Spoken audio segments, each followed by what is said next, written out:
14장은 이제 아브라함과 롯이 헤어지고 난 이후에 발생한 한 가지 사건, 즉 전쟁에 관한 것을 기록하고 있습니다. 뭐 시딤 전투라고도 불리게 되어지는데요. 이 전쟁에서 아브라함의 조카 롯이 이제 포로로 끌려가게 되면서 아브라함이 이 전투에 참여하게 되죠. 전투에 참여했던 아브라함은 이제 승리를 맞이하게 되고요. 또 전쟁에서 승리하고 돌아오는 아브라함을 살렘 왕과 또 소돔 왕이 맞이하는 에피소드가 담겨 있는 것이 오늘 14장의 전체적인 이야기입니다. 1절로부터 12절은 이 전쟁에 관한 정보들을 좀 우리에게 제공해 주고 있습니다. 1절과 2절은 전쟁을 일으킨 그 두 그룹의 명단들이 등장하고 있는데요. 총 이제 9왕들의 왕들이 통치했던 지역과 그 왕들의 이름이 쭉 나열되고 있습니다. 그리고 3절은 이 전쟁의 무대가 되어지고 있는 곳을 알려주고 있죠. 그러니까 이들이 다 시딤 골짜기 곧 지금의 염해에 모였더라라고 되어 있습니다. 이 위치는 우리가 사해를 좀 기억한다면 사해의 가장 남쪽 끝쪽으로 이해하면 좋을 것 같습니다. 그곳에서 지금 이 왕들이 9왕들이 전쟁을 벌이고 있는 장면에서 좀 시작하고 있는 거죠. 4절은 이들이 전쟁을 벌여야 했던 이유에 관해서 이제 설명을 좀 해주고 있는데요. 이들이 12년 동안 그돌라 오멜을 섬기다가 제13년에 배반한지라라고 되어 있습니다. 그러니까 앞서 1절과 2절에 등장했던 9왕을 두 그룹으로 이제 나누어 볼 수 있게 되어지는데요. 그돌라 오멜이라고 하는 왕을 이제 섬기는 왕들과 또 그돌라 오멜을 배반한 왕들로 나뉘어 볼 수 있습니다. 그돌라 오멜을 섬기는 왕들은요 주로 북쪽에 위치한 왕들이었습니다. 갑자기 지역이 생각이 안 나는데 위쪽에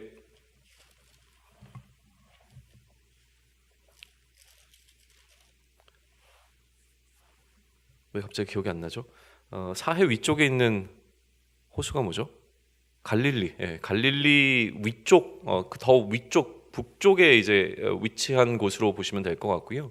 그 다음에 갈릴리 호수와 이제 요단강을 흘러 내려와서 사해에 이르기까지 그 전체적인 지역을 이제 요단강 주변 지역으로 이제 보게 되어지는데 거기를 다스리고 있던 이 5왕으로 좀 구분해 볼 수 있습니다. 그러니까 그돌라오멜을 섬기는 왕들은 주로 북쪽에 위치한 왕들이었고 또 그돌라오멜을 배반한 5왕들은 이 요단강을 중심으로 구성되어 있었던, 그러니까 위치하고 있었던 곳들의 왕들입니다. 그러니까 4왕과 5왕의 전쟁이라고 보면 되죠. 12년 동안 이 8왕은 그돌라오멜이라고 하는 왕을 섬겼습니다. 근데 13년째 소위 얘기하면 이제 배신하게 되어지는 것이고 14년째 전쟁이 일어났다라고 기록을 합니다. 그러니까 그돌라오멜과 함께한 왕들, 즉 아까 얘기했던 이 9왕 중에 4왕들이 이제 북쪽으로부터 남쪽으로 치고 내려오는 겁니다. 그래서 이스라엘을 놓고 봤을 때 동쪽 루트, 그러니까 아까 얘기했던 그 갈릴리와 요단강을 중심으로 했을 때 동쪽 루트를 북쪽에서부터 남쪽까지 쭉 치고 내려오면서 그때 마주하고 있는 족속들을 하나하나 전부 다 이제 정복한 이야기가 계속 기록되어져 있는 것이죠. 뭐 우리에게 익숙한 이름들이 아니기 때문에 굳이 이것들을 살펴보면서 우리가 설명할 건 아닌 것 같고요. 아무튼 그렇게 계속 쭉 남쪽으로 내려오던 그 4왕들은요. 광야 금방 엘바란이라고 하는 곳까지 이르러서 거기서 이제 뭐라 그러죠? 돌이킨다고 되어 있는데 이렇게 루트를 다시 북쪽으로 향하게 됩니다. 그러니까 동쪽으로 쭉 내려왔다가 그 사해라고 불리는 그 염해 가장 밑에서 다시 루트를 틀어서 서쪽으로 해서 북쪽으로 올라가는 그 흐름을 지금 가져가고 있는 것이죠. 그래서 그 이제 턴하는 반환점이 되어지는 그 위치쯤에 지금 전쟁이 일어나고 있는 시딤 골짜기가 위치했던 것으로 이해하시면 될 것 같습니다. 그래서 그 시딤 골짜기에 지금 치고 내려오고 있는 그돌라오멜과 함께 하고 있는 총 4명의 왕들과 그리고 그돌라오메를 배반했던 5왕들이 이제 거기에 모이게 된 거죠. 그리고 이 전쟁에서 5왕이 패배했습니다. 특별히 이 5왕 가운데는 소돔 왕이 포함되어 있었거든요. 소돔과 고모라의 왕이 포함되어 있었는데 이들이 이 전쟁에서 패배하고 이제 다른 왕들은 또 다 이제 도망치게 되어지죠. 특별히 우리가 이제 소돔이라고 하는 것에 집중해야 되는 이유는 뭐냐면 그 전에 등장했던 아브라함과 롯이 이제 갈라지면서 롯이 선택했던 곳이 바로 소돔이라고 하는 거죠. 소돔 왕이 패배해서 이제 그 소돔 지역이 이 네 왕에게 포로로 끌려가고 또 노략질 당할 때에 그때 롯도 함께 끌려가게 되는 겁니다. 재물도 다 빼앗기고 사로잡혀가는 일이 발생한 거죠. 근데 이 전쟁에서 도망칠 수 있었던 사람이 이제 아브라함에게 와서 이 사실을 알리게 되는 겁니다. 이 전쟁에서 패했고 또 롯이 잡혀갔다라고 하는 사실을 알려준 것으로 보입니다. 그러니까 이제 롯을 구하기 위해서 아브라함이 전쟁에 참여하게 되어지죠. 특별히 여기서 이제 아브라함을 히브리 사람이라고 이제 부르게 되어지는데요. 이 근거는 앞서 나왔던 셈의 족보 가운데서 이제 한 사람의 이름으로부터 히브리라고 하는 말이 등장을 했고 지금 히브리 사람이라고 아브라함을 부르고 있는 이유는 아마도 이제 가나안 족속들과 조금 더 구분하기 위한 이야기로 좀 방법으로 좀 보입니다. 아무튼 지금 히브리 사람이라고 불리고 있는 이 아브라함에게 와서 이야기를 해준 거죠. 롯의 소식을 전했고, 그래서 당시 아브라함은 그 아모리 족속, 그 가나안 족속 가운데 하나인 아모리 족속의 마므레와 에스골, 아넬과 동맹 관계였고, 이 세 사람은 형제 관계였습니다. 그래서 이들과 지금 명확하게 지금은 등장하지 않지만 나중에 이제 소돔 왕과의 대화 속에서 이들과 함께 갔던 것이 좀 드러나기는 합니다. 그러니까 아브라함은 자신이 이제 계속 훈련시켰던 젊은이들이라고 표현되어지는데 이 젊은이들 300여 명과 함께 318명이죠. 그리고 또 동맹 관계에 있었던 다른 사람들과 함께 이 네 왕을 쫓아서 올라가게 됩니다. 그래서 북쪽으로 올라가게 되는데 북쪽 단과 또 다메섹까지 올라가서 단에서 이제 전투를 벌이게 되고 다메섹까지 올라가 그들이 빼앗아 갔던 것들을 전부 되찾아왔다라고 하는 기록이 등장을 하는 겁니다. 16절에 이렇게 기록하는데 모든 빼앗겼던 재물과 자기의 조카 롯과 그의 재물과 또 부녀와 친척을 다 찾아왔더라라고 기록하고 있는 것이죠. 그렇게 전쟁에서 승리한 아브라함이 다시 돌아올 때에 5왕 가운데서 이제 다른 2왕이 이제 나와서 맞이하게 되어집니다.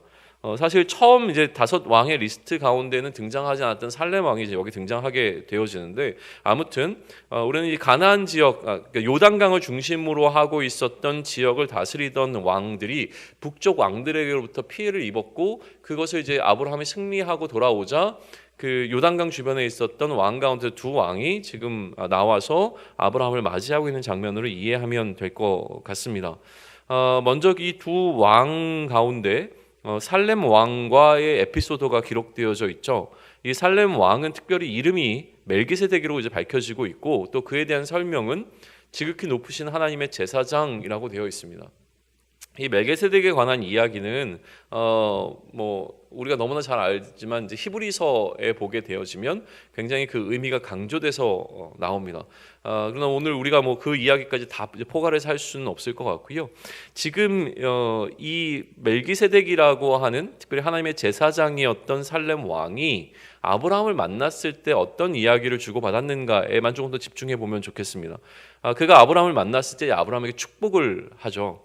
그래서 하나님께서 아브라함에게 복을 주실 것을 빌고 난 이후에 그 다음에 아브라함에게 요구를 합니다. 무슨 요구를 하냐면 너의 전쟁의 승리. 다시 얘기하면 네가 대적을 맞이해서 하나님께서 그 대적을 너의 손에 붙여주셨음에 대해서 인정하고 또 그 하나님을 찬양하라 라고 하는 이제 권면을 주게 됩니다. 이 이야기를 듣고 나자 아브라함이 자신이 얻었던 것에서 10분의 1을 되찾은 것이죠. 사실은 되찾은 것의 10분의 1을 멜기세덱에게 줍니다. 이것을 이제 어떻게 해석하냐면 하나님께서 이 전쟁을 승리로 이끌게 하셨다라고 하는 것에 대한 인정함이라고 인정했던 아브라함의 뭐라 그럴까요? 그 명령에 대한 아브라함의 순종으로도 이제 볼 수 있게 되어지는 거죠. 그리고 그 다음에 이제 등장하는 에피소드가 또 다른 왕이었던 소돔 왕에 관한 부분입니다. 이 소돔 왕 역시 아브라함과의 이제 대화가 등장하게 되는데, 소돔 왕은 아브라함에게 좀 축복을 하거나 이런 것이 아니었고 뭔가 이제 이야기를 하죠. 뭐라고 얘기했냐면 되찾아온 사람들 가운데서 사람들은 나에게 보내고 그 다음에 찾아온 물품은 다 네가 가져도 괜찮다라는 이야기를 이제 아브라함에게 합니다. 그런데 아브라함이 오히려 거기에 대해서 이렇게 반응하죠. 천재 주제이시오 지극히 높으신 하나님 여호와께 내가 손을 들어 맹세하노니.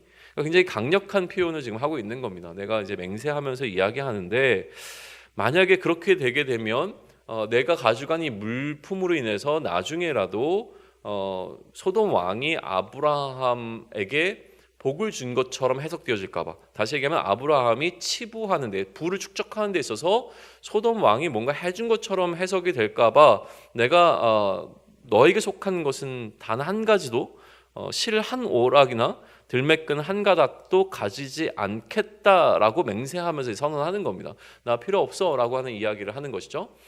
그리고 난 다음에 아브라함이 요구하는 것은 아주 최소한의 것이었습니다.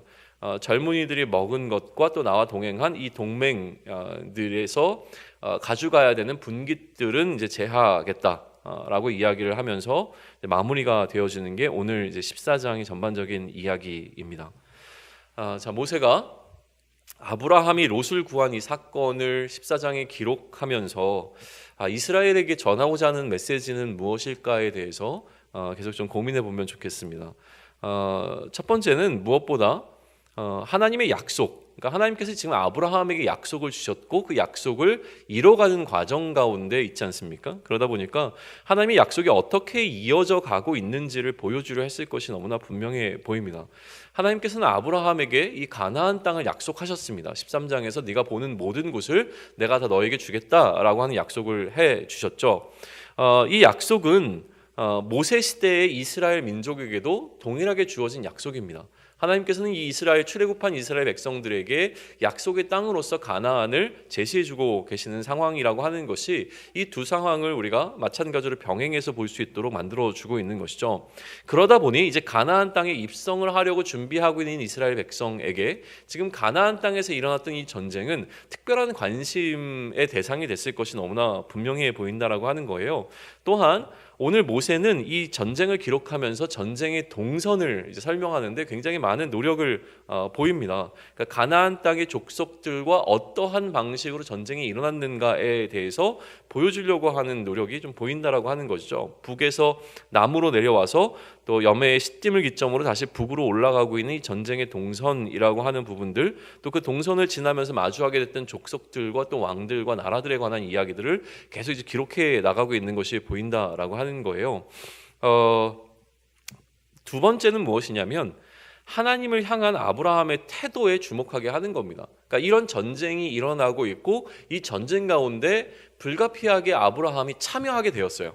근데 이 참여했을 때 이 전쟁을 대하는 아브라함의 태도와 이 전쟁을 마치고 난 이후에 아브라함이 보이는 태도에 주목하게 만든다라고 하는 것이죠. 살렘 왕 멜기세덱을 만났을 때 아브라함이 한 것은 무엇이냐면 하나님께서 하신 일이라고 하는 것을 인정하는 거였습니다. 그리고 멜기세덱으로부터 축복을 받고 또 이것을 하나님께서 하신 일이라고 하는 것을 인정하고 나자 이에 대해서 아브라함이 보인 반응은 맞습니다. 이것이 하나님께서 하신 일입니다라고 하는 것을 고백하는 것이었던 것으로 이제 보이는 거죠. 또 마찬가지로 이 소돔 왕 세메벨이라고 하는 소돔 왕을 만났을 때 소돔 왕이 이제 제안을 하고 여기에 대해서 아브라함이 어떠한 반응을 보였는가라고 하는 것을 이제 보여주는 장면이 기록되어 있는 거예요. 그래서 지금 아브라함의 태도를 우리는 두 가지로 요약해 볼 수 있는데, 첫 번째는 무엇이냐면 아브라함은 이 전쟁 후에 하나님께서 이 전쟁을 이끄셨음을, 그러니까 하나님께서 하신 일이라고 하는 사실을 인정하고 있다라고 하는 거예요. 두 번째, 소돔 왕과의 이 대화 가운데서 어떤 것이 보여지냐면 아브라함은 하나님께서 일하심이 분명히 그의 삶 가운데 들어오고 있음을 알고 있었습니다. 그렇기 때문에 하나님께서 그 자신을 위해서 일하실 때에 그 하나님의 일하심이 흐트러지지 않을 수 있도록 다른 어떤 요인들로 인해서 내가 치부하지 않았다라고 하는 것을 분명히 하기 위해서 애쓰고 있는 것이 보인다는 것이죠. 하나님께서 자신에게 약속했고 그 약속은 하나님께서 지키실 것이라고 하는 것을 신뢰하는 가운데 이러한 결정과 결단들을 내렸다라고 하는 것이 보여진다라고 하는 거예요. 그러니 이것은 아마도 이러한 아브라함의 모습을 통해서 모세가 이스라엘에게 너희들도 이제 가나안 땅에 들어가게 되면 하나님의 약속이 성취되는 과정을 맛보게 되어질 텐데 그때 어떠한 태도를 보이는 것이 옳은가에 관한 것을 알려주기 위한 하나의 에피소드로 기록된 것으로 이제 볼 수 있다라고 하는 겁니다.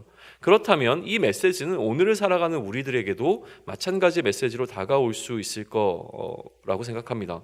14장에 기록된 전쟁의 이야기를 다시 한번 좀 정리해 보면서 마무리하겠습니다. 가나안에 머물고 있었던 아브라함은요, 당시에 그 지역에서 가장 강력한 군사력을 갖고 있었던 것이 분명합니다. 이러한 군사적 힘을 가지기 위해서 또 아마도 오랫동안 훈련했던 것으로 보여지는 것이죠. 그렇지만 그는 그 힘을 하나님께서 약속하신 땅을 정복하기 위해서 처음부터 사용한 것이 아니었습니다. 만약에 그의 조카 롯이 사로잡혀 가지 않았다면 이 전쟁에도 참여하지 않았을 것이 너무나 분명해 보입니다. 그러나 롯을 위해서 아브라함은 전쟁에 참여했고 이 전쟁에서 아브라함은 큰 승리를 거두게 됩니다. 그런데 놀라운 것은 이 승리를 맛본 아브라함의 태도라고 하는 것입니다. 그는 이 전쟁의 승리를 자신이 가지고 있었던 힘의 공로로 돌리지 않습니다. 또한 자신이 전쟁을 통해서 마땅히 취할 수 있는 이득을 최소한의 것을 제외하고는 거절했다라고 하는 사실입니다. 이러한 아브라함의 결정은 우리에게 메시지가 되어집니다. 첫째는 전쟁은 하나님의 손에 달린 것이라는 사실과 그렇게 이 전쟁에서 승리한다고 해서 우리가 요구할 어떤 권리도 없다라고 하는 것을 보여줍니다. 모세는 가나안과의 전쟁을 앞두고 있는 이스라엘에게 이 메시지를 전하고 싶었던 것 같습니다. 그리고 이것은 오늘 살아가는 우리에게도 동일한 무게감으로 다가옵니다. 입술로는 하나님께서 다 하셨다라고 고백하면서 실제로 내 마음의 깊은 곳에서는 나의 공로가 인정받기를 원하고 내가 한 것에 대한 것을 하나님께서 인정해 주시기를 원하고 또 내가 헌신한 것에 관한 마땅한 보상을 얻기를 기대하고 요구하는 것에 능한 것이 바로 나입니다. 내 헌신이 인정받지 못하고 나에게 이득이 돌아오지 않으면 우리의 마음은 너무나 쉽게 무너지기 때문에 그렇습니다. 오늘 우리는 그리스도인으로서 또 하루를 시작합니다. 이 삶에서 우리는 크고 작은 승리를 경험하게 될 것입니다. 찾아온 승리 앞에서 나를 드러내고 내 것을 요구하기보다 이 일을 가능하게 하신 하나님을 기억하고 또 이 일을 가능하게 하신 하나님께 감사하고 이 일을 가능하게 하신 하나님을 더 선명하게 드러내는 오늘이 되기를 축원합니다. 아멘.